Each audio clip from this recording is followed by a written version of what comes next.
An balma lamɛnnikɛlaw aw salam aleikum aw tulo bɛ arajo Bamako 24 de kan na ka bɔ Mali kɔnɔ na minnu bɛ k'an lamɛn jamana fan o fan jamana kɔnɔ ni jamana kɔ kan k'aw bɛɛ lajɛlen foni k'aw koɲuman dɔn aw sɔgɔlen b'aw ka arajo Mali la Bamako 24 min bɛ n'a bɛ kunnafoni latɛmɛ aw bɛɛ lajɛlen tɔgɔ la diɲɛ ma don o don a balimakɛ n'aw denkɛ Abdulaye Kulibali fɛ k'a sɔrɔ ɲɛmaaba n'i y'a sɔrɔ bɛ tali ka jɛjɛ sari la ale bɛ ka baaraw bɛɛ lajɛlen jateminɛ k'aw foni k'aw koɲuman dɔn faso kɔnɔ ni faso kɔ kan. Dɔwɛrɛ t'aw ma k'aw sigi ni k'aw ka kunnafoni makɔnɔ kunnafoni ni dalilu don tiɲɛ ni Ala ye siran kan kunnafoni gɛrɛgɛrɛ anw sigilen filɛ kɛnɛ kan. O de kan ka bɛn bi kunnafoni lasituma bi ye juma ye lahɔrɔma donba bi ye juma ye bato kɛdɔ ye juma ye bi juma o bɛnnen bɛ nazara san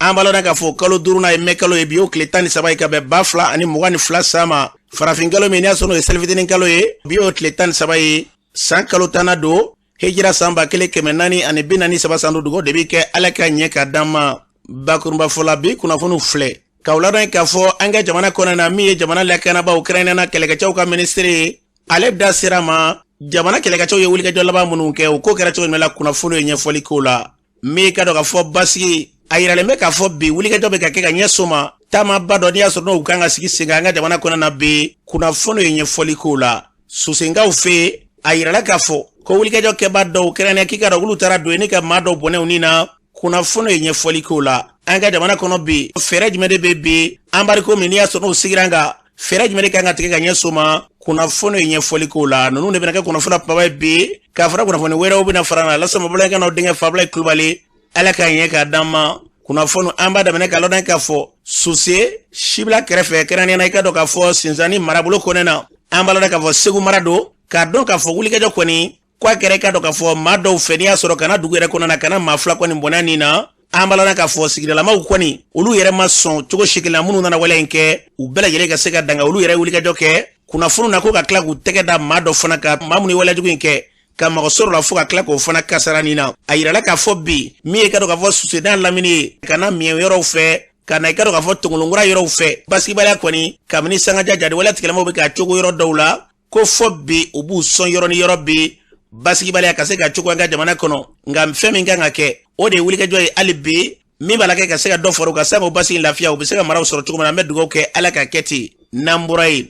an b'a lɔn k'a fɔ min ye ka dɔn k'a fɔ basigibaliya ye o kɛra an ka jamana kɔnɔ na kabini sangaja wulikajɔw kɔni kɛra an ka jamana minisiri min n'i y'a sɔrɔ u ka baara ɲɛsinnen bɛ kɛlɛkɛcɛw ka koɲɛw ɲɛnabɔli ma Colonel Sadio do ale da sera ma u ye wulikajɔ minnu kɛ a ye kuma min fɔ sen fɛ an ka lamɛn. An ye tagabolo kura ta ka yɛlɛma don baara kɛcogoya la fɔlɔ la juguw de tun bɛ taa an ɲini mais sisan ka da kan gouvernement ye minɛn minnu di an ma moyen minnu bilala an ka disposition na n'o y'an permet ka minɛn kuraw sɔrɔ k'an ka kɛlɛcɛtɔw former bi an bɛ se k'a fɔ an bɛ ka dankari jugu la an bɛ don min na komi bi an bɛ tugu ɲini fu dagayɔrɔw la wa an y'u ka u dagayɔrɔ caman ci an ye minɛn caman minɛ u la an bɛ don min na komi bi u tun kɛlen ka gɛrɛntɛ siri dugu dɔw kan an sera k'o dugu ninnu lafiya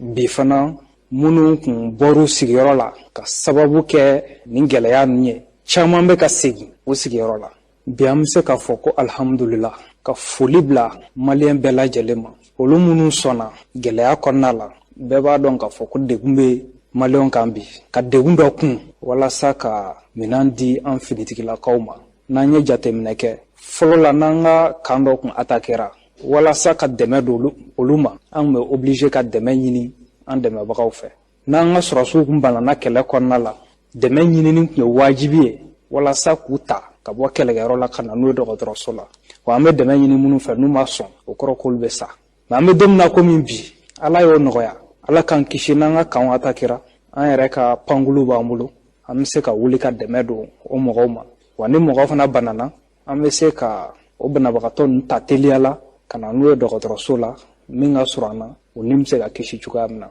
donc an bɛ se k'a fɔ an bɛ don min na komi bi maliyɛnw bɛ se k'u jigi fa u ka armée la Bamako ni Moscou ka tigɛdiɲɔgɔnya ma daminɛ bi kabini lawale don an bɛ don min na komi bi an bɛ se k'a fɔ an wasalen don ni réseau ye ka sɔrɔ an tun ma tigɛdiɲɔgɔnya in kurakuraya tiɲɛ don an dɛmɛbagaw kun ka ca mais gɛlɛya kɔni tun bɛ yan an y'an bolo mɔnɔbɔ réseau nɔfɛ wa u y'an jaabi u bɛ k'an dɛmɛ ka minɛn d'an ma u bɛ k'an dɛmɛ k'an ka mɔgɔw former u bɛ k'an dɛmɛ fana k'an ka minɛnw dilan cɛ do Mali ni Irisiw tigɛ dilen don ɲɔgɔn ma nka jamana dɔw bɛ ka kɛ i n'a fɔ Mali ye Irisiw de ta ka tɔw fili k'a sɔrɔ an ni jamana caman bɛ baara la Chinois jamanaw b'o la Turkiw b'o la u ka ca an tɛ se ka a bɛɛ fɔ Mali dayɛlɛnnen don jamana bɛɛ lajɛlen jamana o jamana n'i ko k'i bɛ Mali dɔn jamana ye i b'an ka sariyaw bato i b'an ka hakɛw dafa i tɛ dankari an ka souveraineté la an ni bɛ se ka baara kɛ kɛlɛ in bɛ ka kɛ fan caman fɛ mais mɔgɔ caman ɲɛ bɛ min na o ye finitigilaka minnu ni marifa b'u bolo u bɛ ka juguw kɛlɛ nka kɛlɛ in fanba o bɛ ka kɛ kunnafoni di siraw kan donc aw yɛrɛ jɔdaba bɛ o ko la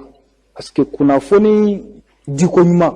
a bɛ jamana basigi a diko jugu fana bɛ dankari jamana la mɔgɔ minnu bɛ ka kunnafoni di ka juguya olu ka nafa sɔrɔ sira de b'o la mais an ka nafa sɔrɔ sira tɛ o la n'i ko i nana mɔgɔ dɛmɛ nka e nana an t'a fɔ i dɛsɛra mais ni a bɛɛ ye ka dankari jugu la n'an y'an bolo mɔɔnɔ bɔ mɔgɔ wɛrɛ nɔfɛ o kana fara an kan an bɛɛ ka fara ɲɔgɔn kan ka juguw kɛlɛ ne ɲɛ tɛ o problème yɔrɔ la dɛ nka n bɛ fɛ ka min fɔ ka da o kan jamana fɛn fɛn bɛ n'an dɛmɛ tiɲɛ don an bɛ nafa sɔrɔ a la nka o fana ka nafa b'a la jamana si tɛna Mali dɛmɛ fu la jamana si donc ni an ye dɛmɛbaga wɛrɛ sɔrɔ an na min bɛ kɛ sababu ye mankan bɛ ban ni mankan banni tɛ olu arranger jagoya ye kuma cayali ye donc fo maliyɛnw k'o de faamuya bi an bɛ jamana kɔnɔdenw hakili sigi tiɲɛ don barika ni takuba bɛ ka u ka minɛnw cɛ ka bɔ Mali kɔnɔ nka gɛlɛya foyi tɛna don maliyɛnw ka lakana ko la ka sababuya kɛ barika ni ka tagali ye labɛnw sabatilen don ka ban walasa u bɛna bɔ yɔrɔ minnu na k'olu yɔrɔw nɔrɔ bila walasa maliyɛnw kana se ka gɛlɛya sɔrɔ u tagalen kɔfɛ fure minnu yera gosi u yera yɔrɔ la yɔrɔ min man jan gosi kan na kan min n'a tun bɛ tubabuw de bolo n'u y'a bila armée malienne ka bolo kan a ma mɛn an ka sariya tabagaw ye fɛsɛfɛsɛli daminɛ walasa ka a ko tiɲɛ da kɛnɛ kan nka an ɲɛ b'a la kunnafonidila dɔw bɛ fɛ ka a kɛ i n'a fɔ kɛwale cɛjugu ye armée malienne de nɔ ye yanni fɛsɛfɛsɛliw jaabi ka bɔ an bɛ se ka min fɔ su ninnu bɛ ye wagati min na u tun tolilen don ka se hakɛ min ma o b'a yira k'a fɔ ko Mali finitigilakaw nɔ foyi tɛ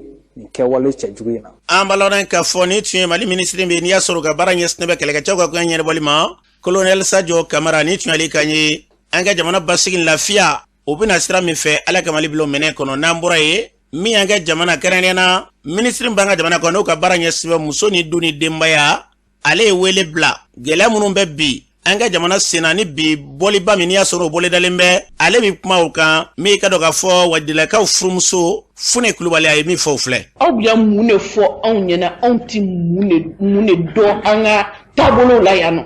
aw bɛna an bila ɲɔgɔn na mun na aw tatɔ exaction ko kuma o de bɛ nanzara da exaction ko kuma de b'u da k'a fɔ k'anw ka sɔrɔsiw bɛ ka civiliw faga siya kunda dɔ la. Ne denmisɛnnin ye mais b'a dɔn dɔw bɛ sali la minnu ka kɔrɔ minnu yɛrɛ bɛ armée fonctionnement dɔn minnu b'a dɔn fɛnɛ k'a fɔ armée kɔnɔna na siya bɛɛ b'a kɔnɔ minnu fɛnɛ b'a dɔn ko armée kɔnɔ fila jalatigi a ka ca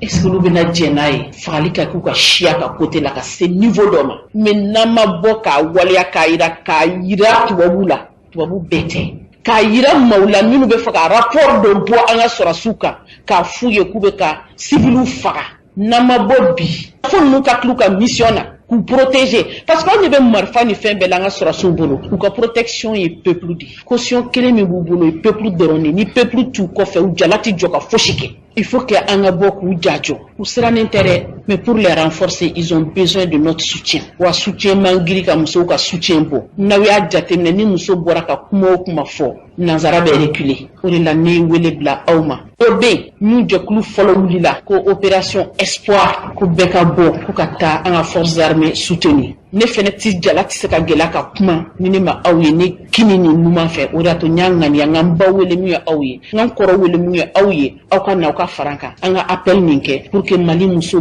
bɛɛ ka bɔ o ma juma mana jigin an bɛɛ ka ɲɔgɔn sɔrɔ boulevard de l'indépendance la ka taa yira k'a fɔ siya wolomali tɛ anw bara siya fagali tɛ anw bara. Ambalodan kafoni tuye madame Odije ni ya soro fune ni tu ale kay ministre mbe muso ni doni debaya o kofe kulumi be ni ya soro no ye kuluye anga jamana kona na be nulu ka wuli ke jo na nyes nembe fere fon be ni o kanga ke nyata ka nyes furanya la fangare o bambalima ambalodan kafo o secrétaire général mi e ka do ka sedutali ale rebi makelen fo be wuli ke jo inka anga ere la men ne tɔgɔ Seydou Tall ne ye Korema secrétaire général ye an bɛɛ welelen don place de l'indépendance la pour que an ka bɔ une fois de plus ka taa an ka armée soutenir n'o ye faamaw ye bɛɛ a dogolen tɛ mɔgɔ si la k'a fɔ armée bɛ ka baara min kɛ sisan donc armée bɛ ka avancement min kɛ ni o tɛ ka diya la mɔgɔ dɔw ye u b'a essayer cogo bɛɛ la ka essayer ka armée ka baara kelen lagosi donc pour que k'a yɛrɛ diɲɛ la k'a fɔ armée ye maliyɛnw de ta ye pour que k'a yɛrɛ k'a fɔ Mali de b'a ka armée kɔfɛ a ɲini don aw bɛɛ fɛ juma mana seli bɛɛ ka ɲɔgɔn sɔrɔ place de l'indépendance la pour que k'a yɛrɛ diɲɛ mɔgɔ la k'a fɔ halisa maliyɛnw ni maliyɛndenw bɛɛ b'u ka armée kɔfɛ parce que Mali tɛ se ka kɛ foyi ye ni sécurité tɛ Mali tɛ se ka kɛ foyi ye ni armée ma soutenu donc une fois de plus a ɲininen don bɛɛ fɛ depuis juma bɛ jigin dɔrɔn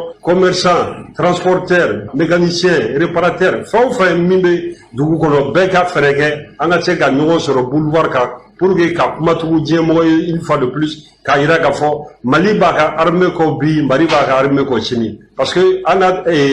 yɛlɛma hɔrɔnya an ka sécurité a si tɛ se ka assurer ni armée ma dɛmɛ donc ni armée dun bɛ sira min kan bi diɲɛ bɛɛ b'a dɔn k'a fɔ Mali armée ye statut min sɔrɔ a bɛ san 30 bɔ bi armée si m'a sɔrɔ sous région kɔnɔ donc pour que k'o lagosi a b'a essayer toujours ka ko dɔw ta ka armée sɛgɛrɛ donc une fois de plus a ɲininen don bɛɛ fɛ an bɛɛ ka bɔ k'a yira k'a fɔ Mali bɛɛ b'a ka armée kɔ. An baloden ka fɔ ni tun ye Korema mi ka dɔ ka fɔ olu ka cɛbɔ ye Seydou Tall jamana in yarabi ala ka kolosuma n'an bɔra ye an baloden ka fɔ embargo sigilen an ka jamana kan n'i y'a sɔrɔ o ye waati jan kɛ sa gɛlɛya bɛ jamana kɔnɔ na sifinnaka dɔw ye fara ɲɔgɔn kan kɛ hakilila jumɛn de b'olu la ko in kɔnɔna na an k'u lamɛn. Embargo ko min filɛ nin ye gɛlɛya kɔni bɛ anw kan n'o ye embargo ko in gɛlɛya ye parce que da sɔgɔlen bɛ anw ye fa bɛɛ fɛ mais ne bɛ se k'a fɔ Afiriki faamaw kɛrɛnkɛrɛnnenya na u ye baara min ta ka a gɛrɛntɛ Mali da la nin ye tiɲɛ yɛrɛ la u ye baara kɛ baara min ne yɛrɛ bolo ne a man ka kɛ embargo anw binna embargo in kɔnɔ ka da min kan diɲɛ mɔgɔ bɛ ɲɛ b'a la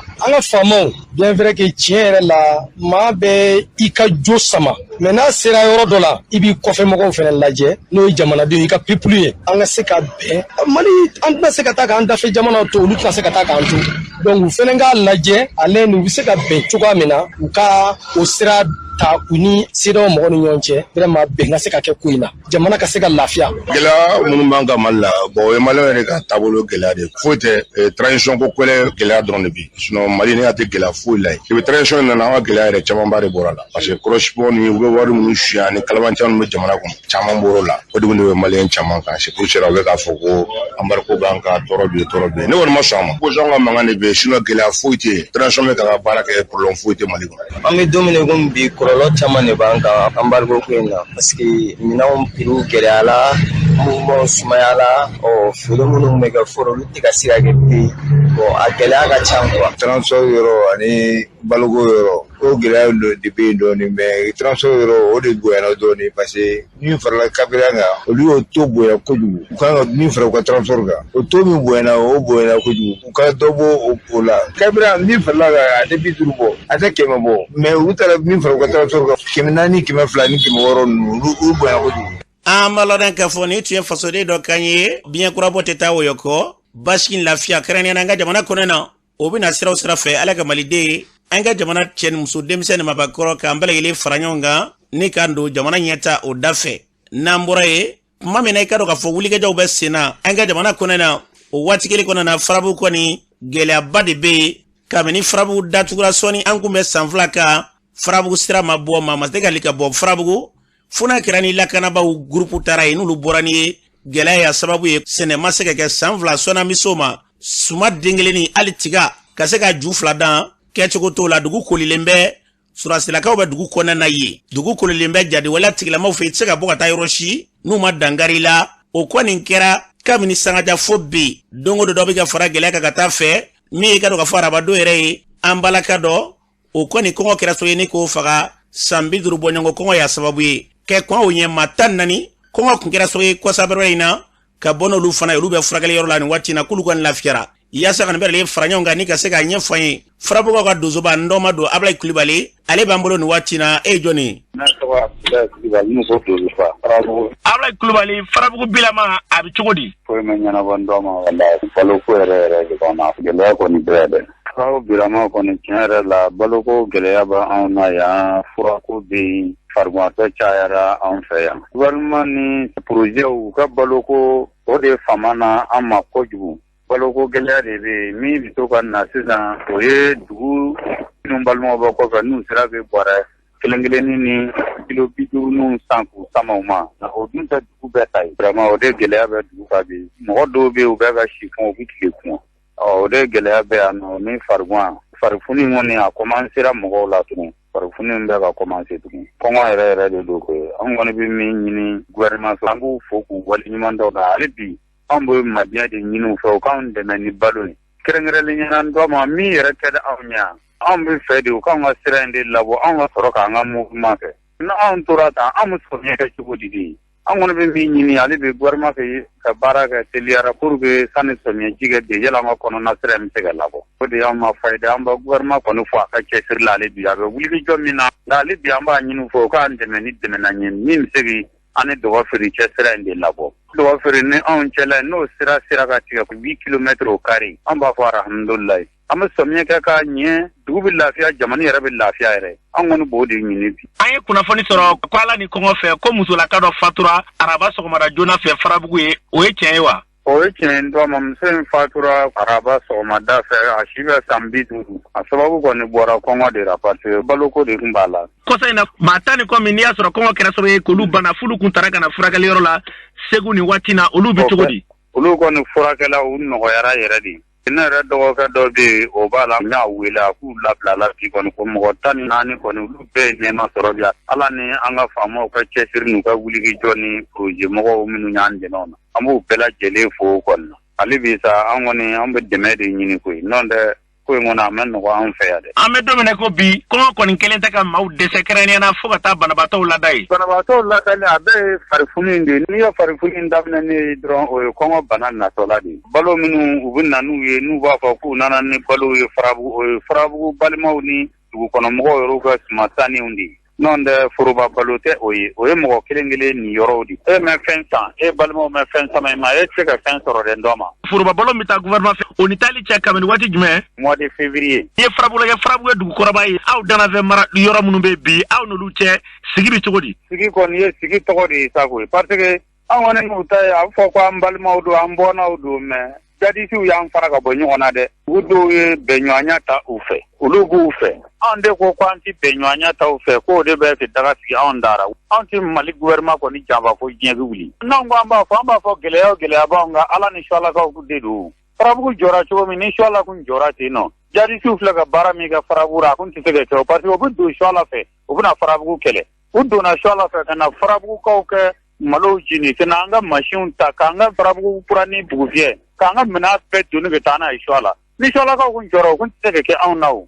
ali bishina jadi su do inshallah fa nu daga farabu dara inshallah ka ko ni mara me be ka nyasi farabu ma kwa ka gele uluma ka ina fo aka gele farabu ma tiguna ko farabu inshallah be dugu kele folo ko ni dugu kele kun do me bi ko ni dugu kele ntebile ko inshallah tara on do ma ambe ma ko ne bora nyona me bi o tebile u parce que lu ya on javan kata jadi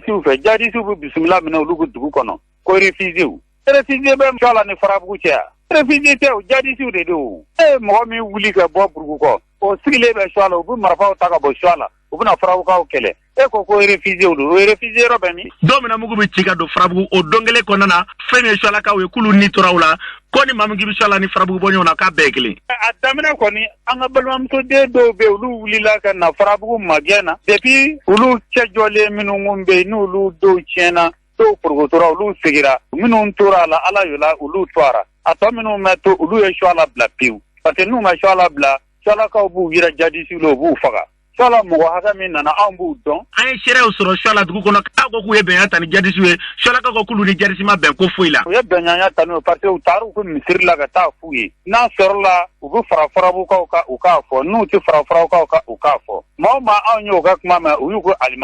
almami a yero la ta te chien bi ata te chien shini comme gɛlɛya min y'u sɔrɔ sisan n'i y'a ye jadisi nana ka na mini don suala pɔn na est ce que ni sualakaw taara jadisi bɛ se ka mini don suala pɔn na wa élevage yɔrɔ la ni suala tɛ jadisiw fɛ jadisiw bɛ se ka mini don yen nɔ aw sualakaw aw ka musow bɛ dangan kɔnɔ koli la mini kɛ wuli sɔgɔma tilegan fɛ ni aw t'u fɛ a kɛ ni mini ye k'a déclarer sɔrɔsiw ye mini bɛ se ka don bɛlɛ sanfɛ ko a t'i ye wa ɲɛ bilenma kɔgɔma dɔ tulu fogo bɛ min kunna a b'o dɔn koyi anw mɛ dɔwɛrɛ fɔ maa o maa bɛ faso in janfa kɔnɔ ala k'a tigi bɛɛ to faso in janfa na. an b'a lɔn k'a fɔ nin tun ye farabukaw fɛ Ablaye Kulubali tɔma nin tun y'ale kan ye an bɛ fɛn min fɔ k'a dɔn k'a fɔ an ye nin fɔ siɲɛ caman min ka dɔn k'a fɔ dugu minnu bɛ yen kabila minnu bɛ yen n'olu ye fa kelenw ye ba kelen jariwala tigilamaw kɛrɛnkɛrɛnna min hakililajugu tigilamaw donna yɔrɔw la ka maaw fɔ ɲɔgɔn kɔ u b'a fɔ k'anw ni aw tɛ anw ni ninnu de don k'a sɔrɔ duguw la bɔra ɲɔgɔn na o de kama n'an m'a faamuya an bɛ tila ka kɛ gɛlɛyaba ye ka ɲɛsin ɲɔgɔn ma ka fɛn min fɔ nin ye dugu kɔrɔbaw ye minnu bɔra ɲɔgɔn na an bɛ fɛn min fɔ hali bi an bɛ ka jɛ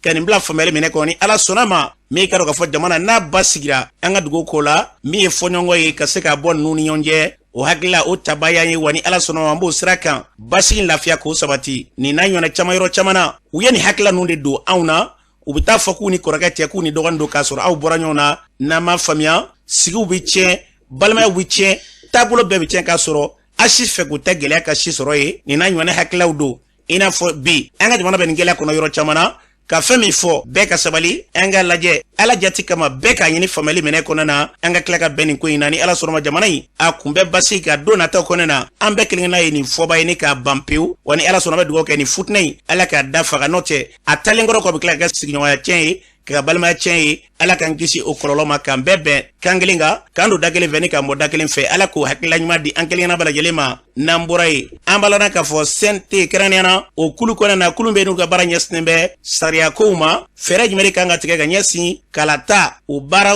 labɛnw yalima olu kan ka kɛ kɛcogo jumɛn de la an b'a lana k'a fɔ olu ye fara ɲɔgɔn kan ni ka maa caman labɛn minnu bɛ yen n'i y'a sɔrɔ n'olu ye jɔyɔrɔbaw kɛ kalata labɛnw na mun ni mun de kan ka kɛ min ye Sulemani Den ye ale ye commission loi o ɲɛma ye ale b'a ɲɛfɔ an ye an ka lamɛn ko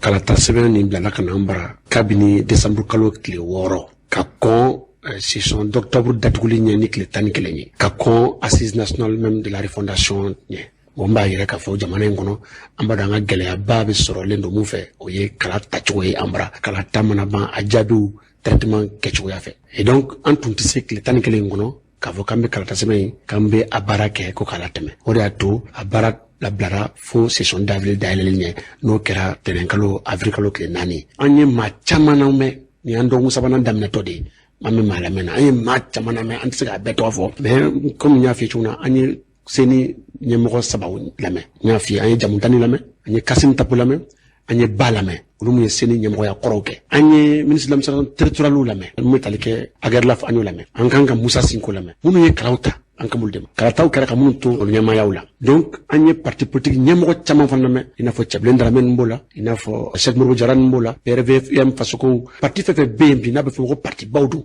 an bɛ k'u lamɛn don o don ka taa fɛ lamɛnni bɛ to sen na fo alamusa nata kunɲɔgɔn n'an bɛ tila lamɛnniw na o b'a sɔrɔ an ye Mali kɔni kɔnɔ fɛn fɛn tɔgɔ parti politique baw minnu b'a fɛ ka lamɛn nin ko in na an y'u lamɛn jamana in kɔnɔ komi aw b'a kalama an y'a fɔ ko fɛn caman bɛ sɛbɛn in kɔnɔ o de la a laɲinina k'a fɔ organe unique de gestion des élections o ka sigi a laɲinina k'a fɔ ni kala bɛ taa désormais cercle kana kɛ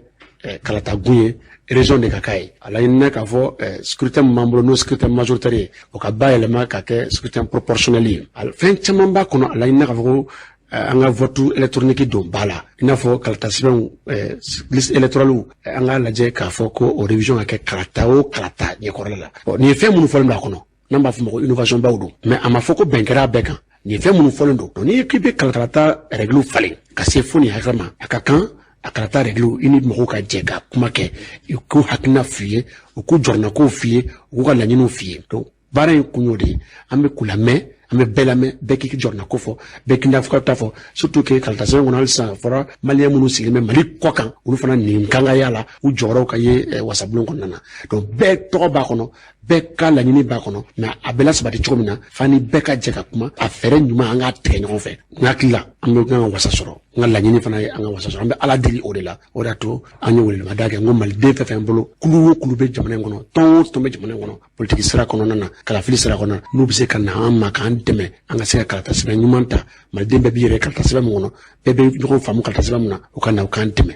ni an ma dɛmɛ an kɔni kelen tɛ se mais an bɛ baara kɛ don o don pour que bɛɛ ka na o de to an bɛ bɛɛ wele parce que an yɛrɛ bolo bɛɛ ka wele ka bɛɛ nin dɔ la bɛɛ k'a dɔn k'a fɔ k'i ye maliden ma fisa ni maliden ye donc catégorisation t'a la an bɛ bɛɛ lamɛn o ye wajibi ye anw kan donc an bɛ baara kɛ ni o de ye an hakili la ni an bɛɛ jɛnna k'a kɛ ka jɛ k'an sigi ka kuma ɲɔgɔn fɛ wasa bɛ sɔrɔ de la. an b'a lɔn k'a fɔ ni tun ye Sulemanden kan ye u ye wele bila I ka dɔn k'a fɔ maaw ma parti politique hakilila ye mun ye nin na PDS kɔnɔna la min ka dɔn k'a fɔ Modibo ye ale b'a hakilila di an ka lamɛn. An ye laɲini caman kɛ a kɔnɔna na parce que papier yiralen la an y'a kalan an ye commission sigi a kama parce que n'i bɛ jamana baara kɛ I b'a kɛ ni hakili ɲuman de ye I b'a kɛ ni sérieux ye alors donc an ye commission de sigi a kama k'a lajɛ ka fɛsɛfɛsɛ vraiment juma bɛ se ka taa juma tɛ se ka taa an ka hakilina fɔlɔ kɛra min ye n bɛ misaliya ta organe unique de gestion na n'o ye EJ ye organe unique de gestion n'i y'a jateminɛ a ka pouvoir ka bon kojugu donc a fɔlɔ n'i b'a kalifa mɔgɔ la mɔgɔ kan ka baara k'a kɔnɔna na fo ka kɛ mɔgɔ ladiri ye fɔlɔ parce que n'i ye pouvoir di mɔgɔ ma fɛn min élection gérée an bɛ problème min kɔnɔ bi mun de nana n'a ye élection ko tɛ yan donc ni organisation kelen bɛ yen nɔ min bɛna baara kɛ donc olu mɔgɔ minnu bɛ suganti f'a ka kɛ mɔgɔ ladiriw ye a ka kɛ mɔgɔ ye fana autorité bɛ mɔgɔ minnu na autorité mɔgɔ minnu vraiment ka kumakan sabatilen don donc an hakili la ça c'est très important bon an y'a laɲini an ka laɲini dɔ fana ye ka fɛn dɔ bɔ a bolo notamment parti politique ka wari min bɛ d'u ma n'a bɛ fɔ o ma ko financement public des partis politiques an ko o ka to a nɔ na parce que cour des comptes de tun b'o gérer donc cour des comptes ka continuer k'o baara kɛ maintenant min ye rapport ko ye organisme de gestion bɛ se ka rapport ɲininkali kɛ cour des comptes la donc o ye an hakilina ye bon hakilina dɔ wɛrɛ fana bɛ yen nɔ o ye minnu bɛna sigi ka nin bɛɛ lajɛlen baara kɛ n'o ye collège ye bon o collège mɔgɔw sugantili an ka laɲini ba dɔ ye an ko parce que an y'a papier la k'a fɔ ko premier ministre bɛ mɔgɔ 4 choisi CNT bɛ mɔgɔ 3 choisi wa mɔgɔ 7 nana donc a bɛ ko bɛna sɔrɔ ni vraiment gouvernement ko de don quoi alors que jamana ko de don donc dès que ni jamana ko don donc an k'a lajɛ a mɔgɔ minnu bɛ ta parti politique mɔgɔ ka a choix kɛ société civile mɔgɔ ka choix kɛ ani an ka magistrat an ka sariyatigiw olu fana da ka don a la parce que fili bɛ se ka kɛ yɔrɔ donc olu bɛ se ka corriger ten de quoi mais n'a fɔra ko entité fila in k'a ta an hakili la a bɛ se ka wolo fɛn na a ma gɛlɛya bɛ se ka bɔ a la. an b'a lɔn k'a fɔ ni tun ye Modibo Kanya fɔra cogo min na jamana in basigi lafiya o bɛna sira min fɛ Ala k'u bɛn ko la n'an bɔra ye mouvement min bɛ yen n'u ko ko anw ko Mali olu ye ka dɔn k'a fɔ wulikajɔ kɛ faransikɛw ka ministre min ɲɛ sɛmɛ faran jamana ni jamana wɛrɛ ni ɲɔgɔn cɛ ko ɲɛnabɔli ma Jean-Yves Le Drian k'ale wele bɔgɔ jeninen kan kalo nata in kɔnɔ n'o ye juin kalo ye e ka dɔn a kan ka ye an ka sariya ɲɛkɔrɔ yan fɔcogow la o baara min bɛ yen n'i y'a sɔrɔ n'u y'a sigi sen kan i yaasa ka pɛrɛtigɛ d'a ma Sori Ibrahim Traoré ale ye kulu ɲɛmaa ye an ka lamɛn. An kɛlen don ka jalakili min ɲɛsin a ma o de ye Ibrahim Boubacar Keïta ka fanga wagati la waati min na Sada Samake kun ye sécurité ministre ye Mali passeport min n'o kun bɛ dilan Canada jamana maa dɔw fɛ Jean-Yves Le Drian ka sababuya kɛ ale ye ministre de la défense kun ye Faransi Wolomasiri Tabaw ka ministre so ɲɛmaaya kun b'ale bolo a ye Mali faamaw bolo tuma min ka da u kɔ ka kɛɲɛ ni Faransi kun bɛ ka wulikajɔ min kɛ Mali ye ka diyagoya ka o fanga sigi u da la ka Mali passeport dilanni ka minɛ ka di Faransi société ma nka min bɛ maa ɲugun ka fara ɲugun fɛn tɔ kan o de ye k'a fɔ a ye marché in minɛ k'a di société ma ale yɛrɛ denkɛ n'o ye Thomas Le Drian ye o ye jɔyɔrɔba bɛ o la o société in kɔnɔ o tuma na anw ye jalakili ta ka ɲɛsin a ma k'a jira k'a fɔ a ye Mali ka hakɛ dɔ minɛ u la marché in fana n'o ye baara in ye a dira société faransikaw ma cogoya min na o ye sariya sɔsɔ bawo ni nafolo kasabi bɛ hakɛ dɔ bɔ a wajibiyalen don a bɛ fɔ min ma ko règle de publicité n'o ye kunnafoni ka kɛ a bɛ fɔ min ma ko appel d'offre n'o de ye sugu ka bila sugu bulon kan bɛɛ ka se ka wulikajɔ kɛ ka laɲini kɛ o tuma ni maa min ka kan ni a ye a ka di o ma kɛ nin na a bɛ fɔ min ma ko gré à gré n'o ye k'a minɛ dɔrɔn k'a di maa ma i sagona mɔgɔ ni marché min kasabi bɛ taa CFA wali miliyari bi caman na o taara k'a di faransikaw ma Jean-Yves Le Drian a ka dibidibi n'a ka yuruguyurugu baara sababu la o tuma na a welelen don bɔgɔ jeninen kan mouvement Mali ko tɔgɔ la juin kalo tile 28h a kan ka se Bamakɔ yan ale ni a denkɛ Thomas Le Drian ani maa o maa min i kɛra maliden i kɛra faransika i kɛra jamana wɛrɛ mɔgɔ ye n'o sen bɛ ni sariya sɔsɔ waleya in na an b'a fɛ sariya ka kɛ kiri ka tigɛ a kɛcogo la malidenw ka hakɛ ka segin u ma hakaja passeport baara min dilen don ma a ka minɛ u la a ka di mɔgɔ ma mɔgɔ min n'a ka kan. an balaran ka fɔ ni tun ye Sori Ibrahima Traoré a fɔra cogo min na min da ka d'an ka jamana na Ala k'an bila o sira kan n'an bɔra ye min ye ka dɔn k'a fɔ Gabriel Touré ale kɔnɔna na olu ka syndicat o maa min bɛ n'i y'a sɔrɔ u bɛ tali kɛ Jime Kanti la kumaw cayalen bɛ kɔsa in na kunnafoni dɔw carila bɔlɔlɔ sanfɛ la k'a yira k'a fɔ ko su mara yɔrɔ ko jiko kɔndɛɲɛ kɔni bɛ yen o min kɛra olu ye fara ɲɔgɔn kan k'a yira k'a fɔ ko Jime ye min fɔ ko tiɲɛ tɛ wa u tɛ Jime lakodɔn foyi ye bilen ɲɛmaaya la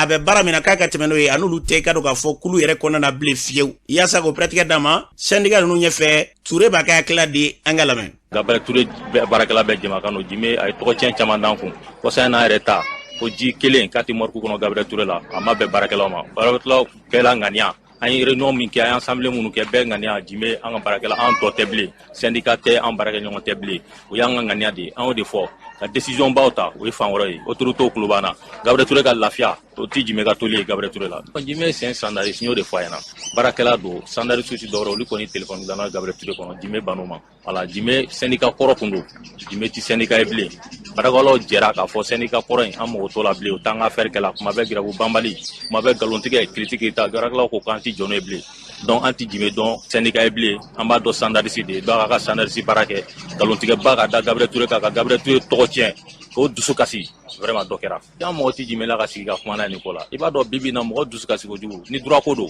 an baarakɛlaw an jɛlen don an ka prime de garde an ka risu an b'a fara ɲɔgɔn kan k'a di Jime ma a ka droit ka d'a ma a ka taga bɔ an la Gabriel Ture ka lafiya. An balada k'a fɔ ni tun ye Ture kan ye u y'a fɔ cogo min na fɛn fɛn bɛɲɔgɔnya ye ala k'o sabati a ko kɔnɔna na n'an bɔra ye an balada k'a fɔ projet kɛrɛnkɛrɛnlen dɔ n'i y'a sɔrɔ o kɛra fara ɲɔgɔn kan ye muso ni du ni denbaya ka fɛɛrɛ balalen tigɛ muso b'a la cogo min na cɛ b'a la ten ɲɛta sabatili sanko gɛlɛya y'an ka jamana sɔrɔ min ka dɔ k'a fɔ Fune Kulubali wadijilakaw furumuso n'i y'a mɛn denkɛ lɔgɔmɛ sugu fila o y'a sɔrɔ i ma jamana tigɛ ale bɛ tila ka kuma ya an ka lamɛn. Projet tɛ dɔwɛrɛ ye a tɔgɔ yɛrɛ Kavevec a ɲɛsinen don musolakaw de ma surtout a ɲɛsinen don musolakaw ma mais cɛ kelen-kelenw bɛ a la o ti dɔwɛrɛ ye k'u former k'u labɛn ka bila u ka jamana yɛrɛ problème u ka se ka a baara lawaleya cogoya min na o ye jumɛn ye kɛlɛ min bɛ an da la kɛlɛ min dagalen don jamana da la depuis 2012 fo bi ni muso tun formelen don a ka ca Ala fɛ an tun bɛ min na bi an ti se o ma ni formation bɛ na musow former ka bɛn réconciliation sira ma o de y'a to aw ɲɛ b'a la CSA musow bɛ yan ni formation bɛ na musow ta tuguni k'u former ani cɛ dɔw former ka u ka commune kɔnɔna na u k'u jɔyɔrɔ dɔn et pour k'a yira maire fɛnɛ na commune maire la u jɔyɔrɔ ye mun ye ni maire ɲinana a ka mission kɔ musow ni cɛ minnu bɛna former u bɛ se ka a yira cogoya min na u ka maire la k'a fɔ i filila i kelekula anw bɛ nin de laɲini ɲinina an ka commune kɔnɔna na o t'a bɛɛ ye kuma caman i b'a ye musow bɛ wuli u b'a fɔ ko projet b'u bolo hakilinaw b'u bolo mais a hakilina bayɛlɛmali k'a kɛ projet ye k'a kɛ papier kan pour que musaka ka ɲini k'a lawaleya cogoya min na musow tɛ ka se o la an ka hakilinaw na mais formation bɛ na to u bɛna former projet labɛnni ka a kɛ gafe ye pour que financement bɛ se ka sɔrɔ a la cogoya min na facilement a bɛ muso ninnu former fɛnɛ kɛlɛ min bɛ an daga la bi na réconciliation sira an tɛmɛna o yɔrɔ fɛ musow bɛ se ka sigi cogoya min na ka kuma cɛw ni ɲɔgɔn cɛ cɛ kelen-kelen minnu fɛnɛ b'a la u fɛnɛ bɛ se ka sigi cogoya min na ka kuma conflit bɛ yɔrɔ minnu na pour que an bɛ yɔrɔ min na Mali bɛ se ka pan degun min bɛ an kan an bɛ se ka pan a kunna Mali bɛ se ka don ɲuman ye nin bɛ refondation kɔnɔ nin bɛ Mali kura ɲinini ko kɔnɔ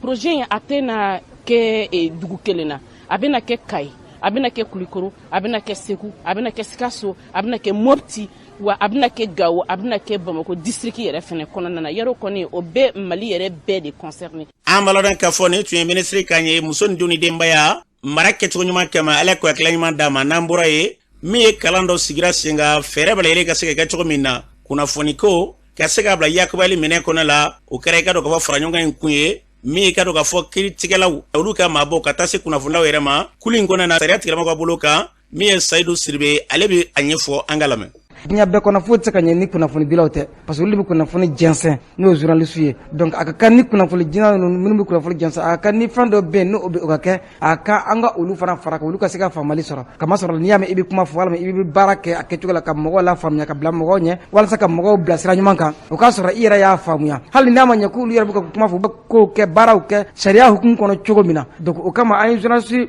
mɔgɔ 40 de sugandi Mali kɔnɔ yan o mɔgɔ 40 i n'a fɔ mɔgɔ 20 u bɔ Bamakɔ yan mɔgɔ 10 u bɔ Moti mara la mɔgɔ 10 u bɔ Segu mara la walasa ka nin formation tile 4 formation kɛ olu kun. An balada k'a fɔ Sayidu Siribe sariya tigilamaw tɔgɔ la o kɔfɛ min ye ka ka wuli dafu yɛrɛ olu ka musoba min tun bɛ kɛnɛ kan Aminata Jara dɔ ale yɛrɛ min fɔ a senfɛ o filɛ. An ka bi sigi kun tɛ dɔwɛrɛ ye o kun ye ka an ka journaliste n'an b'a f'olu ma kunnafoni dilaw minnu ye a kalan kɛ k'a dɔnniya sɔrɔ u ka baara ye kunnafoni jɛnsɛn an bɛna olu fɛnɛ de kunnafoniya ani ka dɔ fara u ka dɔnniya kan min ye violence basée sur le genre ye an b'a fɔ min ma ko ɲangata kɛ wale minnu bɛ ta ka mɔgɔ buna adamaden sɛgɛrɛ ka da suguya kan soit i ye muso ye i ye cɛ ou bien i ye lujuratɔ ye ou bien i ye banabagatɔ ye an ka bi sigi in kun ye o ye pour que an bɛ se k'olu fɛnɛ sen don ni ko in banni la ni ɲagatakɛ wale ninnu banni na ka da kan k'a fɔ ɲagatakɛ wale ninnu bɛ ka kɛ jɛnsɛn sisan nɔ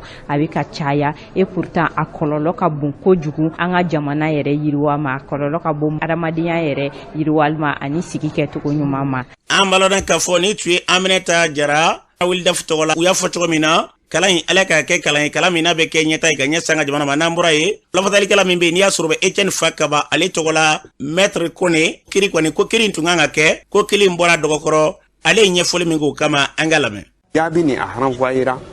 parce que effectivement o sɛbɛnni ni a bɔra dossier kɔnɔna na a kɛ tun bi se ka fɔ k'a yɛrɛ suɲɛna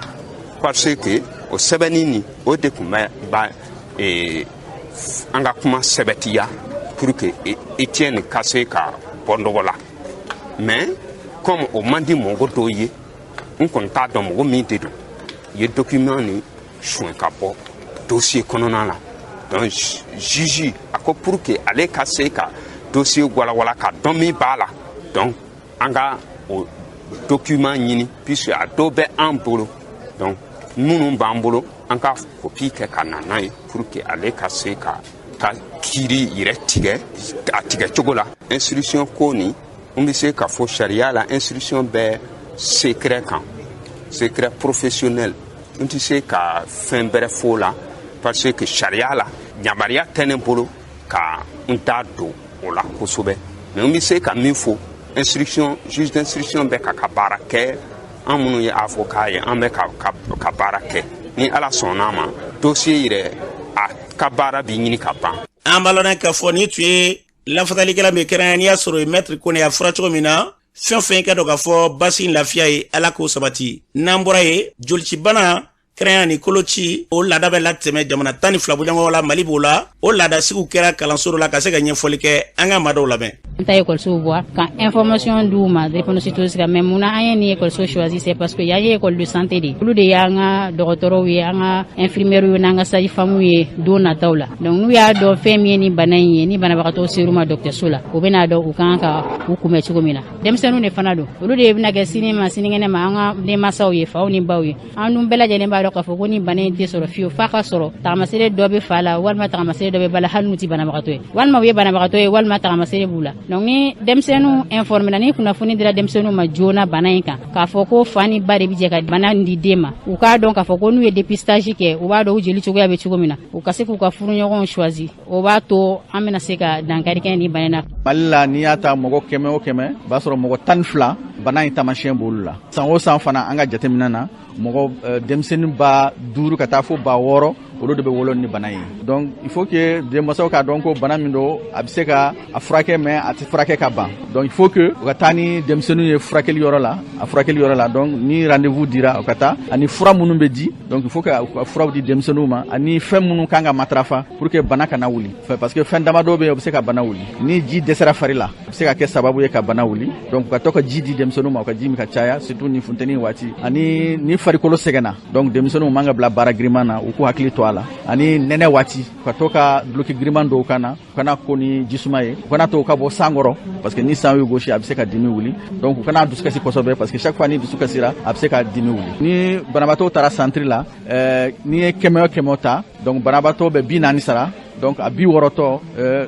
jamana de bɛ dɔn n'a ye donc furakɛli la ani jolita minnu bɛ kɛ ani lajɛliw minnu bɛ kɛ banabaatɔw la. An balɔna k'a fɔ ni tun ye ka dɔn k'a fɔ a ko ɲɛma dɔw kan ye u y'a fɔ cogo min na yarabi bana in ala ka kɛlɛ ka bɔ an ka jamana senna k'a bɔ an senna pewu n'an bɔra ye an bɛ taa jamana kɔ kan Mohamed Samake mun b'e bolo. Karamɔgɔ Abdulayi y'a fɔ cogo min na an bɛ taa Paraguay jamana kɔnɔ na an b'a ladɔnna k'a fɔ kiiritigɛla min bɛ wele ko procureur antidrogue n'olu ka kɛlɛ ɲɛsinnen don ɲɛnaminimafɛnw olu kɛlɛli ma Paraguay kɔnɔna na n'ale yɛrɛ tɔgɔ ko Marcelo Pessi a yirala k'a fɔ wulikajɔ kɛra maa dɔw fɛ ni ale kɔni kasara ne la kunnafoni kɔ fɔla ko ni maa kɔfɔla yɛrɛ ko a kun taara Colombie jamana kɔnɔ kɔnɔna na ka se ka taa a sɛgɛnlafiɲɛbɔ la ye yɔrɔ minnu bɛ wele ko plage ko a kun taara ka taa i lafiya kosɛbɛ bawo ko a ka kɔɲɔ yɛrɛ kɛtanga don a yira la k'a fɔ waati min na o plage in kɔnɔna ko maa dɔ kɔni nana jet la cɛ marifatigi dɔw ni kana a bɔn a ni la n'an bɔra an bɛ taa irankaw fɛ yen an b'a dɔn k'a fɔ faransi jamanaden 2 kɔni olu minɛna irankaw fɛ yen dɔ faransi kɔnɔna la sɛgɛsɛgɛliw y'a yira k'a fɔ ko ni maa kɔfɛlen ninnu k'u nana dɛ k'u mana dɔ wɛrɛ la dɛ an bɛ min wele ko déstabilisation n'o ye ka basigibaliya ko o kɔni cogo Iran kɔnɔna la k'u nakun kun y'o ye ko sɛgɛsɛgɛliw y'a yira k'a fɔ ko ni maa kɔfɛlen ninnu k'u cira ka na de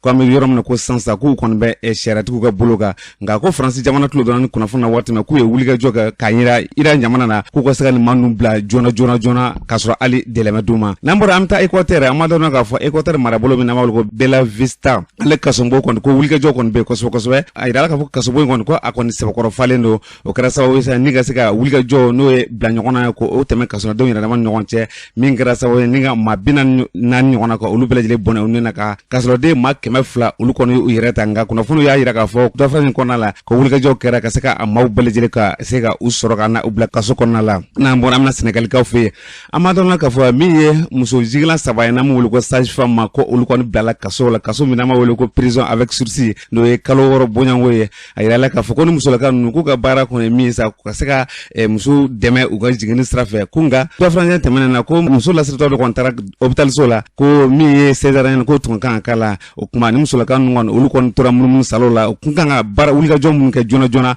u ma se ka sɔrɔ k'o kɛ ayiwa k'o kɛra sababu ye ni musolaka in ale kɔni kasarala nin la mais min kɔni kiiri jaabi minnu dira ko musolaka in yɛrɛ cɛ y'a yira k'a fɔ ko ale kɔni ma jɛnna kosɛbɛ ko baw ko ni kɔni ko o ka gɛlɛn kosɛbɛ ko n'a sɔrɔ ala a bɛ se ka gɛrɛ ka tɛmɛ nin kan ko kɔni o y'ale fɛla ko ye nin mi dansigi an ka jamana kɔnɔ fana biskaramɔgɔ Abdoulaye Kulibali an bɛ dugawu kɛ yarabi ala k'a bɛɛ lajɛlen ɲɛ basigi lafiya k'o sabati an ka jamana diɲɛ bɛɛ lajɛlen kɔnɔna na san wɛrɛ ɲama ka sɔrɔ gɛlɛya foyi t'an ka jamana diɲɛ bɛɛ lajɛlen kɔnɔna na k'aw bɛɛ fo ka waleɲuman dɔn Siri Kulibali de tun kan ka ye kɛnɛ kan bi ni ala sɔnna ma ka sangadi ka dɔ k'a fɔ baara kɔnɔna na wulikajɔ dɔw bɛ sen na o de kɛra so y'a ma ye kɛnɛ kan bi ni ala sɔnna ma juma wɛrɛ ani a bɛ ɲɔgɔn sɔrɔ kɛnɛ kan yan